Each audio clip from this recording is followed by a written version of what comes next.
right, gentlemen, we've got three fantastic looking cars here in the barn with us today. Each have their own personality, each have their own style and look. So let's go into some of those details.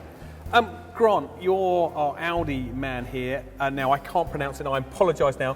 Vorsprungduk technique? How do you say it, and what does it mean? Okay, you're very close. I mean, I guess putting a typical German accent on it, Vorsprungduk technique is the way to pronounce it. And basically what it means is progression or advancement through technology. Fantastic. And I think it's one thing that they apply to absolutely everything that they do when they put a car together, basically. So look at the technology and bring it forward. Absolutely right. Yeah, fantastic. Absolutely right. Yeah.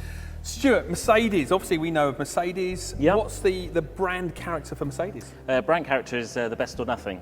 It's easy. So that's simply, it's quite a simple strap line, but it also encompasses everything that you would talk about relative to the car: design, technology, safety, engineering, all those aspects that you'd look at the car, that kind of encompasses all of those. Excellent, and obviously we know from BMW, for you gentlemen, it's the ultimate driver's car, and we put our face on that driving and that handling and goes along with that. Yeah. So that's some of the brands then. Obviously we have different personalities for the car, and obviously their looks are different now. So let's work around some of the cars and the bits that stand out as our key DNA across the range of these cars here. So Grant, just talk us around the Audi and the design. Yeah, I mean, I think the design is always, that's that emotive bit, isn't it? You know, people fall in love with something that tugs on the heartstrings and the design elements of that. And I guess it's the face, always, and whether that be made up of the headlights or whether that be made up of the grille, it's what people see initially, isn't it? So I think from Audi's point of view, when we talk about Vorsprung-Durch technique, I mean, headlights, you know, can you apply Vorsprung-Durch technique to headlights? Yes, you can. Well, we've got all three different, different looks on it. Yeah, they are, but all with their own design language in relation to what they look like and what you see when a customer's, you know, when the car is coming towards you. So, initially, things like this, it's a simple design, but it's also mirrored on the back. So the rear lights are very, very similar in their look to what this looks like here, as far as theirs concerned. But I think the thing that's evolved over the years is this bit. Now, this, as far as single frame grille is concerned, is in its latest generation of single frame grille, and it's more akin now to A6 and A7 and the bigger cars, A8. But it's basically a lot broader now and a lot sort of flatter. So basically what that means is it draws the eye out, so it makes the car instantly look wider. And this is across the whole of the Audi range? It will be, depending on the models, because with Q models, they're going to basically take it the other way, so they'll take it inwards and upwards. They've got a taller because front the end, car is a lot higher, and it gives that stance of being higher. And of course, we've got little bits and pieces, and I'll allude to this a little bit more as we go round, that hark back to Quattro. This being Quattro, one. you mean not the technology, the original Quattro Absolutely, car? the rally car, which again, you know, for us in the 80s was absolutely synonymous for Audi and sort of really set the game going. So yeah, the little sort of bump or bonnet insert here, you know, you look at a rally car and you'll see exactly the same thing. That was the air vent on top of the S1. So that's just a detailed design, is it? Yeah, absolutely. So there's no function. No, it's not a through flow or anything like that. It's just purely there for cosmetics perspective, really. Let's have a look around the side. What's Yeah, and again, this is where it comes back to Quattro again, really, because you know, when looking at design, I think that, you know, it's lovely always to see a designer draw a car, and they start with basically 2 or 3 lines. One of which is the important one is what they refer to as the dynamic line, which is this one here. So it runs basically from the front here all the way up to the back. And that's that sloping line. Yeah. And basically what it shows is that the car is kind of moving forward even when it's stood still. Yeah.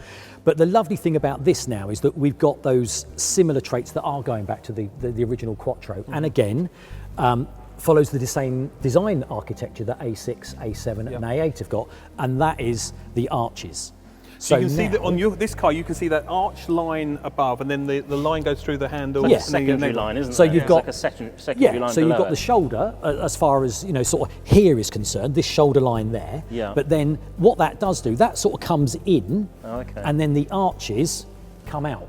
So again, it's going back to that Quattro Cologne It's more arch. muscular look then as well, isn't it? And that blends nicely with the front end because it's made it look broader from a sporty perspective. Now we've got an Avant or a Touring or an Estate, depending on what your language is now compared with our saloons. Are the design elements at the back, we're going to pick up some of those which are remnants of the saloon as well?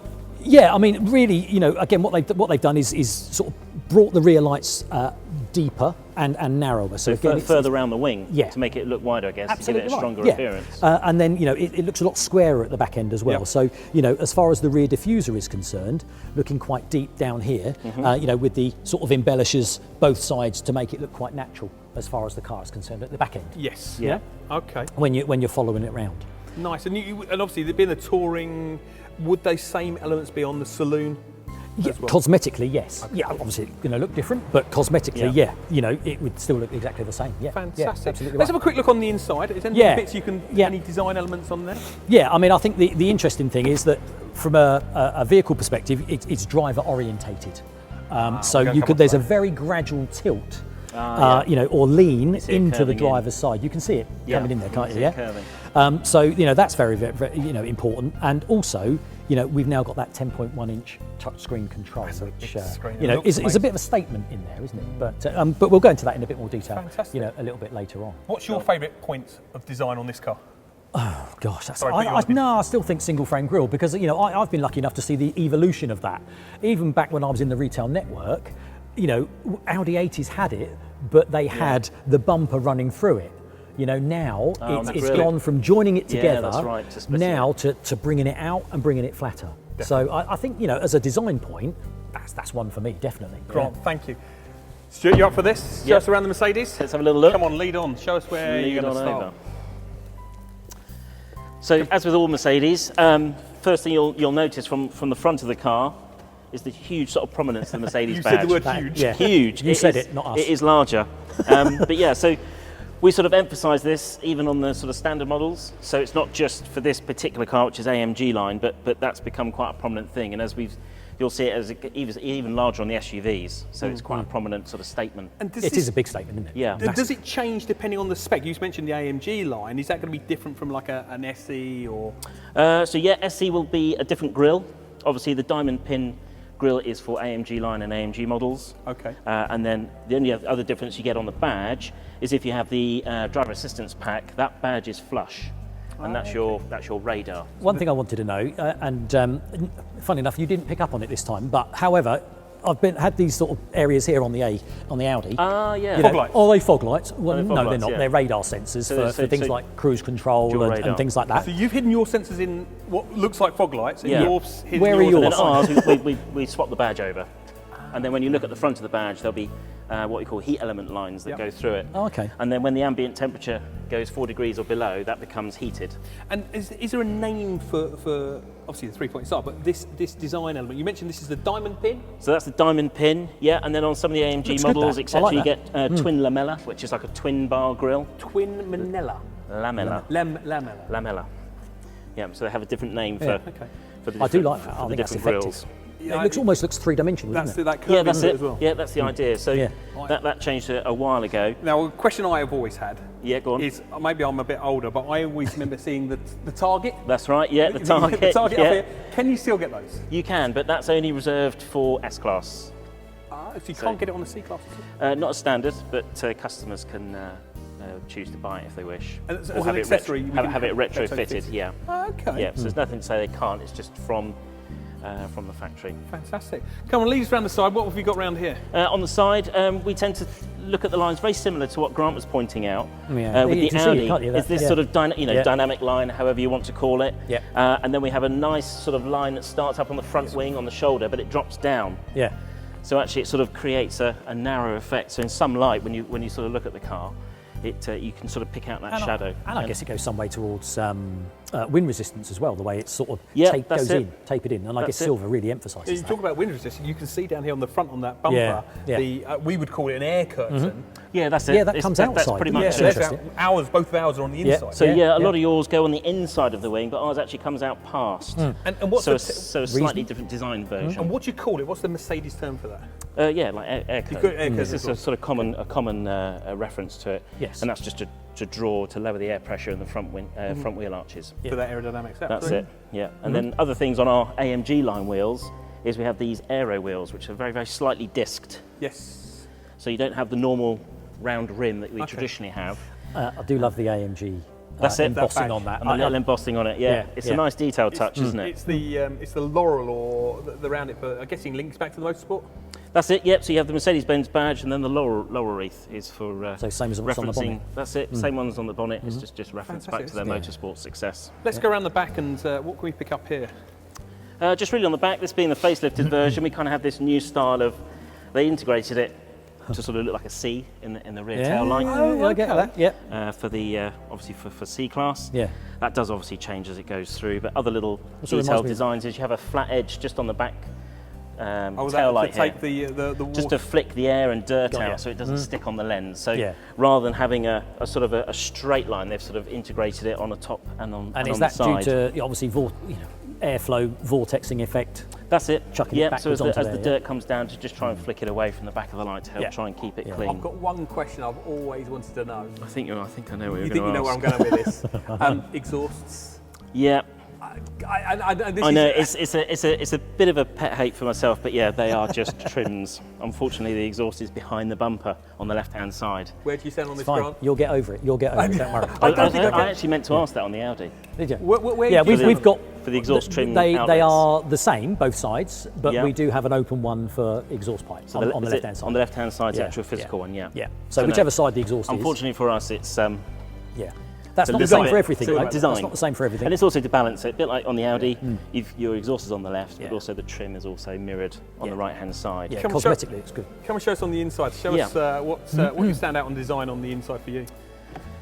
So design, really for me, is the fact that when you're looking in the cockpit, we have the gear lever is up on the right, where we Yeah. traditionally have our wiper stalk. Yeah. Yeah, I've So- noticed that. I've so turned for the us, we wipers have on a- and gone into reverse a couple of times. That's it. So for us, we have a much cleaner cockpit inside. Okay. So we can put all our technology control on the centre of the console rather than having to facilitate a gear lever. And I can see on yours, compared with what Grant said, he mentioned driver focus. Yours is much more flat and Yep. So the Mercedes is quite open. It's quite an open cockpit.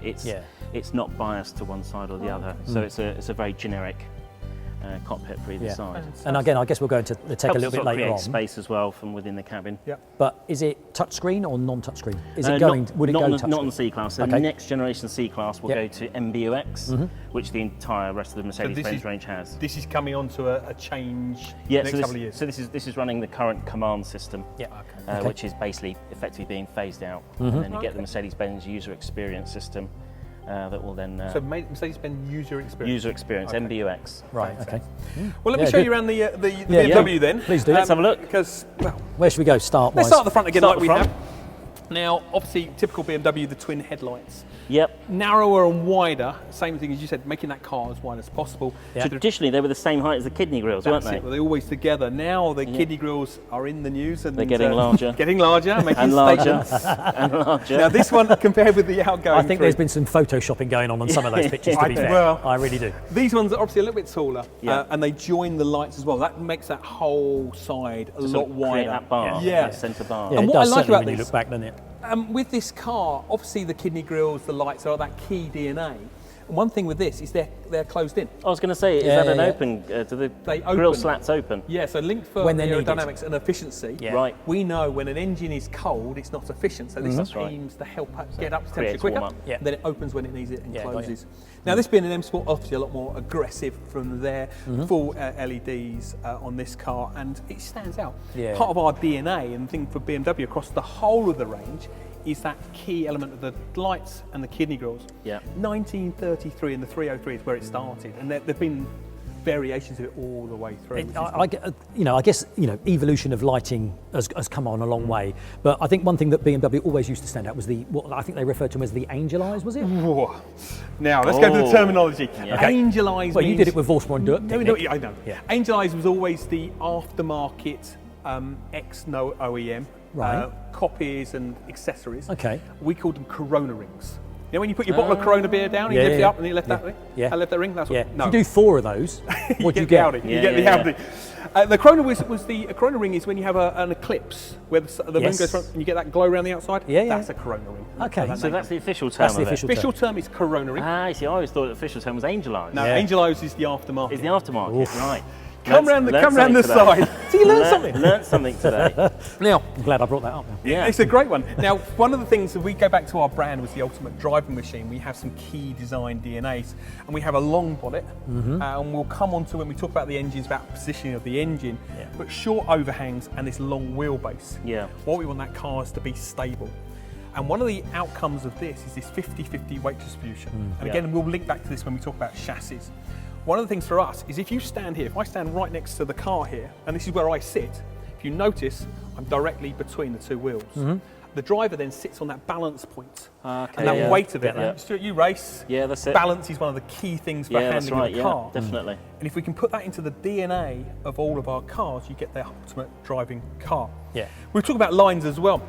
We've got quite a tough line at the top here. And again, like you guys, tipping forward. Tilting And forward, you can isn't see there's one that here starts in the lights and goes through. Yeah. It's actually in the lights as well. Does Isn't that- it follows Does that the lights. carry down to the front? No, that that sends stops out. in the back. Stops at the back And then door. this one then comes forward, so you've got two lines. And with our cars, the more dynamic cars, the lines tilt forward. The more luxury cars, they're more horizontal. Okay. And one of the key DNA, I have to bring it up, is the Hofmeister kink. Ah, yes. Now, you will have heard of it, and these comes up in training quite a lot. Yeah. The Hofmeister kink used to signify rear-wheel drive. So you had this kink comes down here, and it kinked forward to make the frame of the rear wheel, and it signified rear-wheel okay. drive, which is really, really nice. Coming around to the rear, again, our DNA for us is this width, this muscular stance. And if you look down that arch over there, you can see how it bulges out. We talked about it with absolutely. really aggressive one. Yeah.